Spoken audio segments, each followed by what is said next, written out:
in some of these videos that I've made and some other stuff that I've done, I've talked about self-consciousness,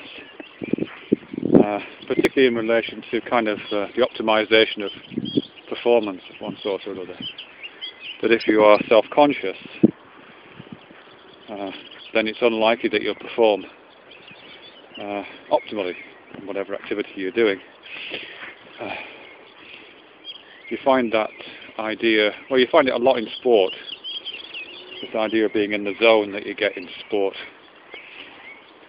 is very much bound up with the idea of not kind of monitoring oneself consciously, just relying on non-conscious processes to take care of your bodily functioning without kind of having conscious oversight of those processes.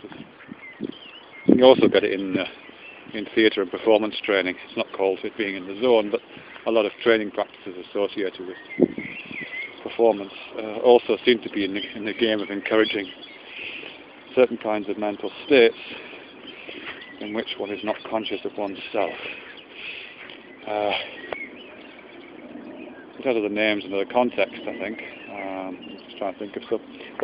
Well, unself-conscious engrossment is the term that Irving Goffman uses. He's not really talking about performance in sport or theatre, but he is talking about, what happens when you're engaged in an activity. Elsewhere, it might be called something like metanoia, I've heard it referred to as, or play, or absorption. I think within the kind of phenomenological language, people like Gershwitz and indeed others who use words like absorption. It's also sometimes called something like skillful coping, where you go through a period of having learned an activity consciously. That kind of process goes underground, and the skill persists, so your body still does the necessary things, but you're not conscious of what it's doing. So you're just, as I say, skillfully coping with that activity. I think there's a number of things about that, really.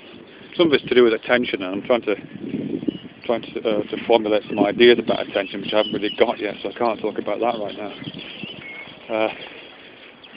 But another strand to it, which again I can't talk in detail, but what's starting to emerge from me this other bit, is to do with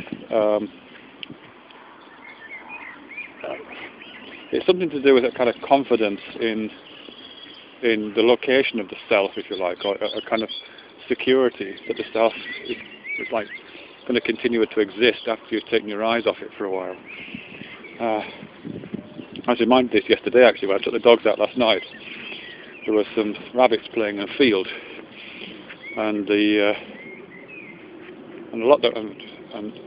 obviously the rabbits tend to scurry into their holes when they see my dogs, but they didn't do that immediately. They were still kind of bounding around, but always within a few feet of their burrow. They always had to have their home in sight, really. And I think there's something very self-conscious about, or that for me at least, that kind of works as a metaphor for a kind of self-consciousness. That we all need to have our home in sight, or our home in mind, or we need to know where our home is, in terms of the sense of a sense of having a self, a sense of not feeling oneself disappear, not dying, not doing that kind of total ego loss process. I think most of us are happy to put our egos down as long as we can remember where they are and know the way back to them. So in terms of developing a sense of confidence in self, in non-self-consciousness, in unself-consciousness, developing confidence in that, for me at least, partly relies upon finding a secure place to put yourself, or to put your ego, so you can go away from it for a while, or really mapping the area around it. I'm aware this is turning into just kind of allegorical nonsense, but I'll keep going. There's a sense in which one kind of maps one's relationship to, psychically and imaginatively, to one's experiences, so that you can kind of go back there.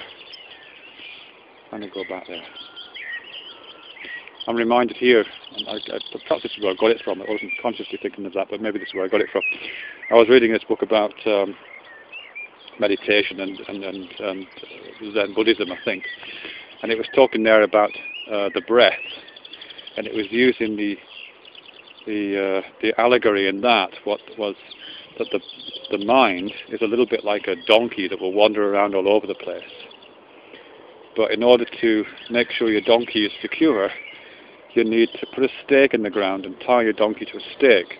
It can still wander around and but you're secure and the donkey is secure, but it's not going to go too far, and it always knows where the centre of its world is.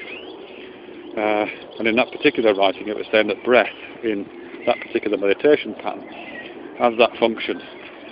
The breath acts like a kind of physical stake to the centre of your being. And you can keep coming back to the centre of yourself. However much you wander away, you're kind of confident that your body's still ticking over. So I'm just trying to work that one through right now. What the sense of that is in relation to unself-conscious engrossment and the development of a kind of optimal performance behaviour strategy.